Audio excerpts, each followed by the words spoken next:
What is up, everybody? This is RLCS Spotlight, and today I'm going to talk about 5 players strictly from wildcard qualifying teams that you need to be watching out for during the group stage. Now, the person I want to talk about first is Kami from Renegades. Hi, this is what I look like. If you see me at the RLCS World Championships this coming weekend, come say hi.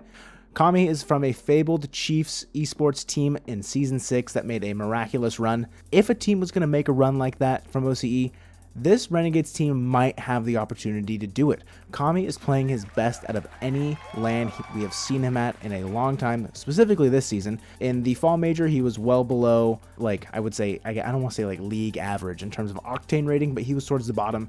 Same thing with the winter major. During the Swiss stage, he was towards the top. He was, I believe, above Fever, which is a tough feat to match. And if you're Renegades, you're happy that Kami is playing well.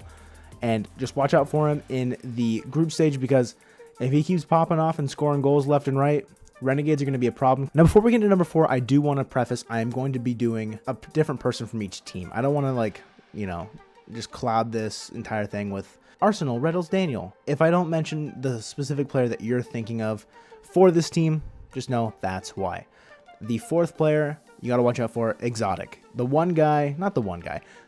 Semper played phenomenally during the wildcard. Surprised everybody, if I'm being honest with you. I had them not making it, and look where they are now, 3-0. Second seed coming out of Swiss. Exotic, I'd say, is the catalyst for the offense for this team. He was absolutely bonkers. Crazy high goal participation,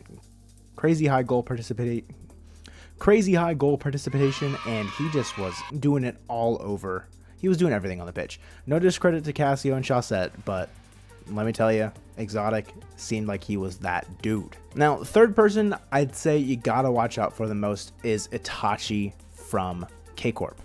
Everybody knows what Astral's doing. Everybody was aware of what Nolly was doing during the spring split and spring major. Itachi is still that guy that I think is being heavily underrated on this K-Corp roster. Dude is a stopgap for every single spot on the pitch. He's incredible, everything on the field, and I really do think if K-Corp are going to be a championship contender, which I'm going to be honest, they look like they can be, I think Itachi's going to be a huge reason for that. It can't just be Astro on his own. It can't just be Nolly filling in where he needs to. Itachi's got to be the difference maker, and I think he will be during the main event. Second to last person on this list, number 2 spot, I think you got to watch out for. It's hard to not pick a player from Dignitas, and if I'm being honest with you, I'm going to say it's apparently Jack.